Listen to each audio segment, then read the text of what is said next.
So I will speak about DigitalMetal then. And DigitalMetal is very much about what you see here on this picture, which represent the team, the DigitalMetal team. Today we're around 20 people. And you have the match there as a reference to give you a view on the size.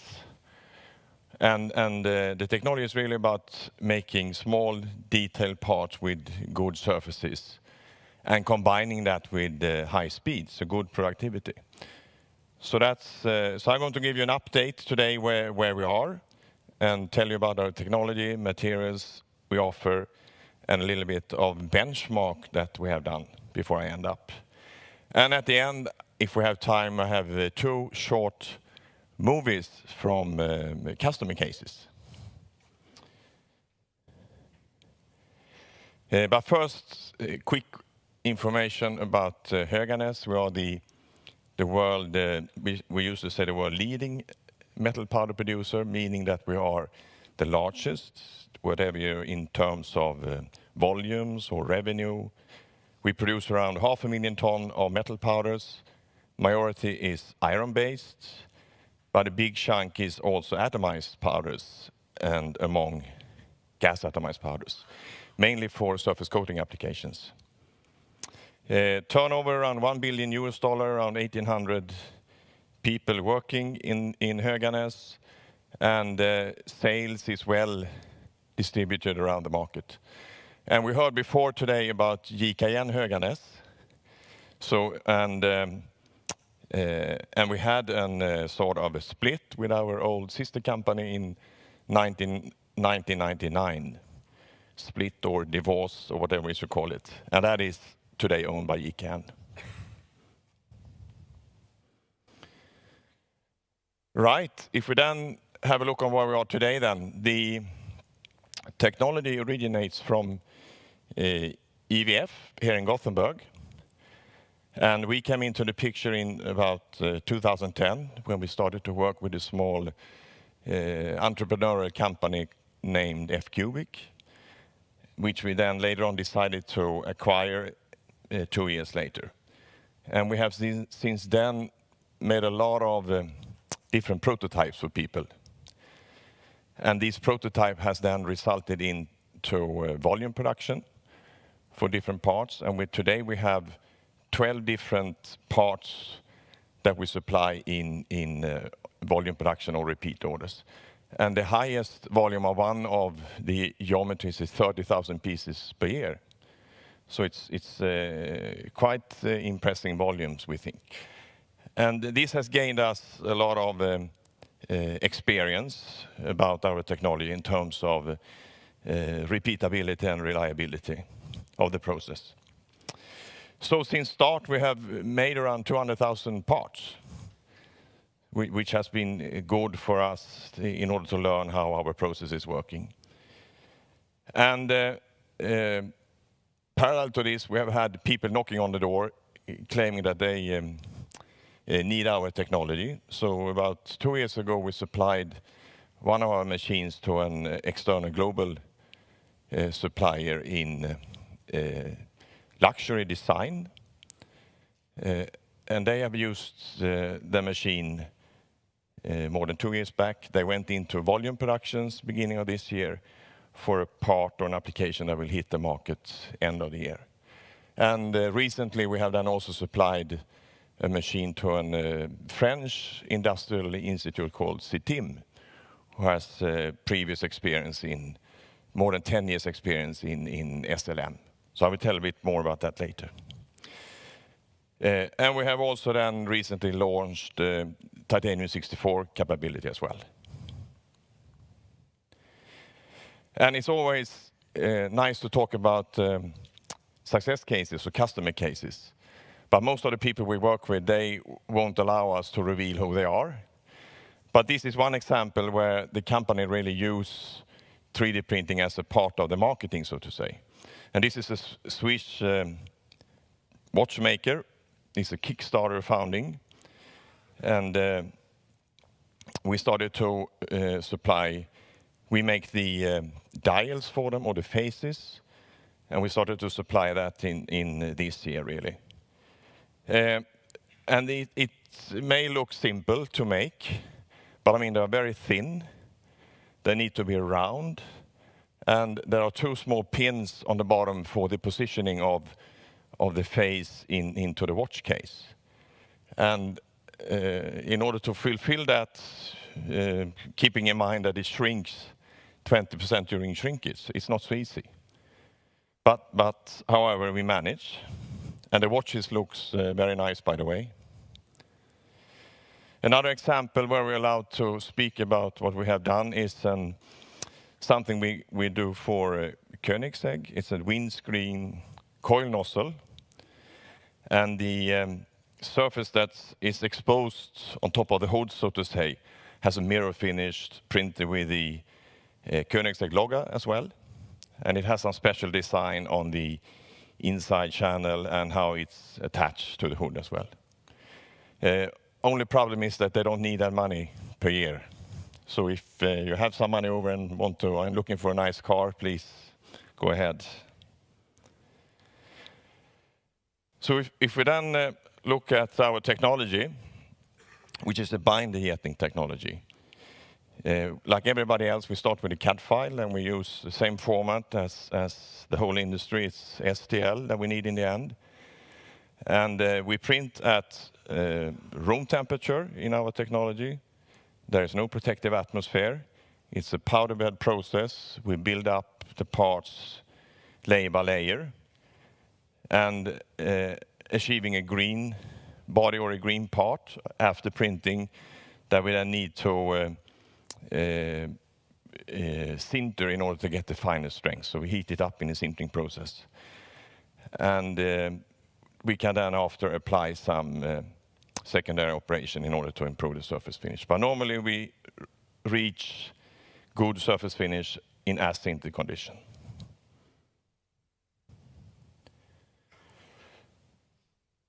So if you then just look at what we do with the CAD file in the first step, we of course view that that the whole file looks okay. We need to scale it up in order to compensate for the shrinkage, and then we slice it, and we slice it in 42 micron layers that represent the print layers. Right, and as in all powder bed processes, we don't see very much when we build the part because the bottom of the build box is moving, and we start in top position. We had a layer of 42 micron powder, and then we go over and spray the binder on top of the layer, and then add another layer and go on like that. So there's no support needed during the printing process, which facilitates then the cleaning afterwards. We don't heat up the powder, we are able to recycle all of the powder, and we haven't really seen any degeneration of the powder properties with time in this process. And as you can see here from this cross-section of an animated build box, we are able to utilize the available build volume very tightly because we can pack the parts very close to each other.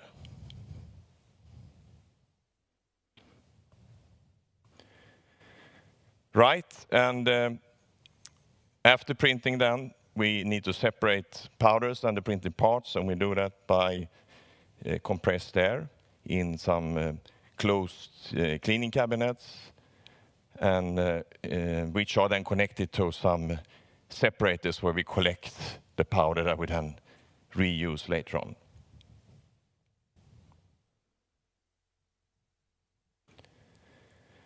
And the sintering process is basically similar to what the metal injection molding industry use. We sinter just below the melting temperature, and we have a shrinkage of about 20% and aim for a density around 96-97%.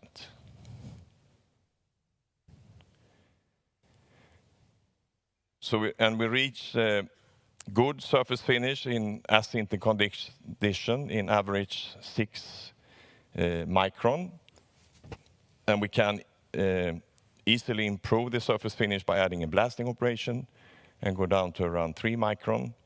And then finally, we have an in-house sort of process which we call super finish, and we can get down to 1 micron on average. Okay, so after 4 years of working as a service provider, we are now starting to offering our machines to the market. And the machines are really focused on to provide precision. So the foundation of the machine is very stable. We use the granite with very tight tolerances. And we have sort of unique solutions for for steering the movements of the machine, which I think is different from what anyone else is doing. So really the aim has been to provide precision in this case. We are focusing on small parts, so less than 50 millimeter. And we can go very small, but we say limit is down to 1 millimeter because we need to find the parts when we clean them in the powder bed. And the binder jetting is fast, so we can make a lot of small parts at high productivity rate. We print with around 100 cubic centimeter per hour.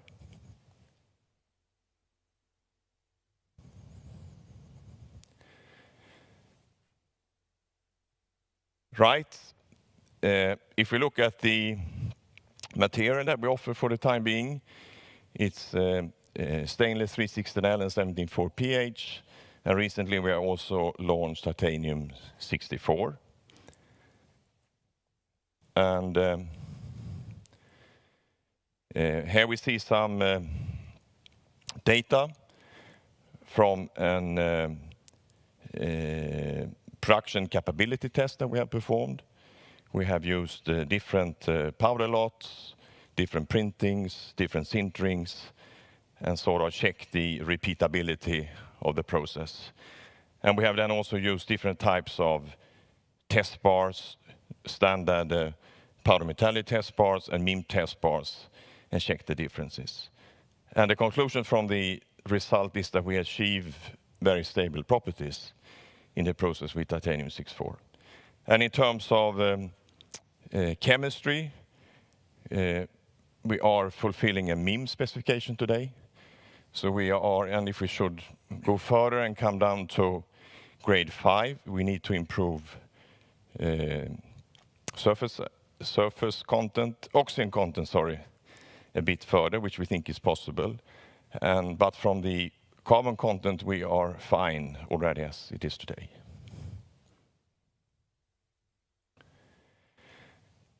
And if we then look at the microstructure of titanium 64, it's typical MIM microstructure. And here we have a density of around 95% in this case. And if we then have a need to further increase the density, it responds very well to hipping, as can be seen here.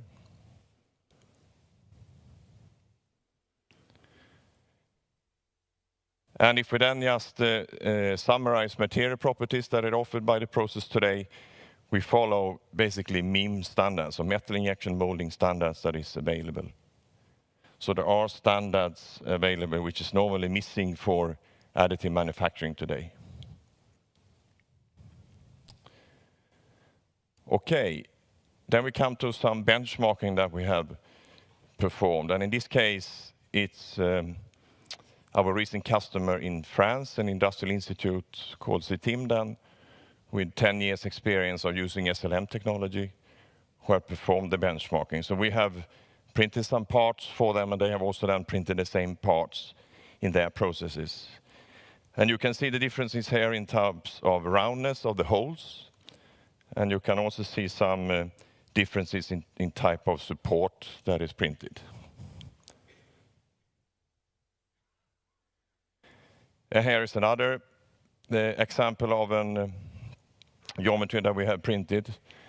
We made the one on the left-hand side, and they made the one on the right-hand side. And I think you can see with your own eyes the differences.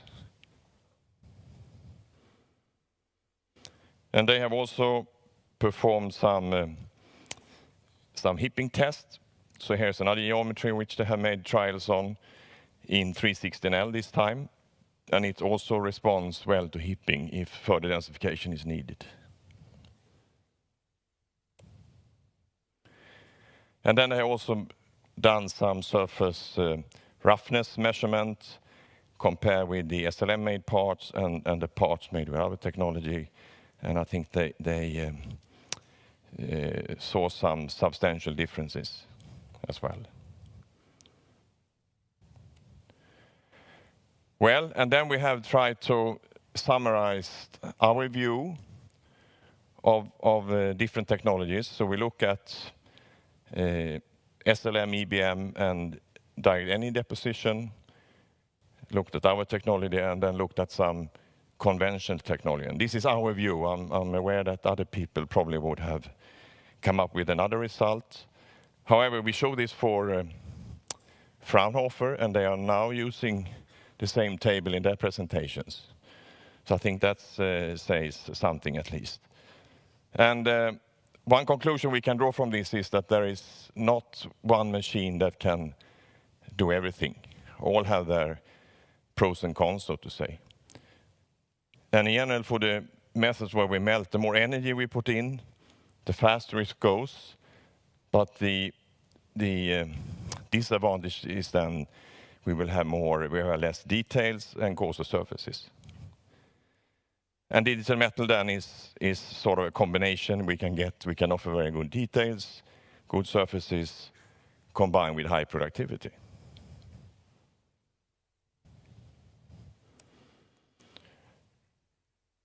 So this is really technology that works for small parts, where you're looking for good surfaces, tolerances, and details.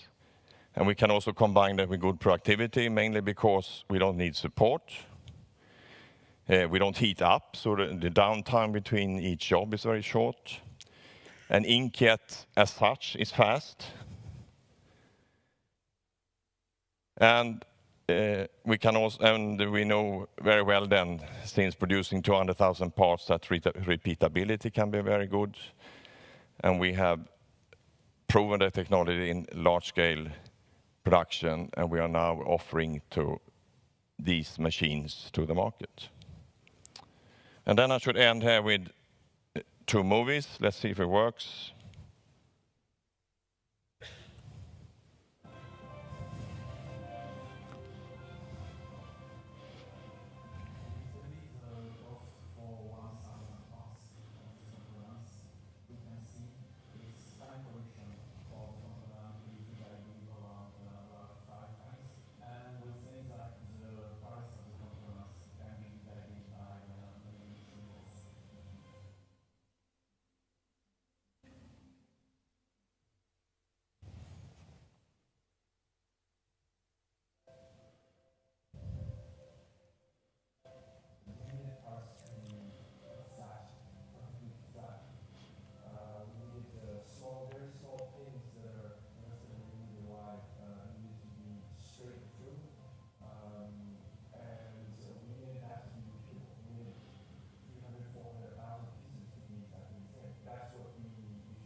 Okay, thank you.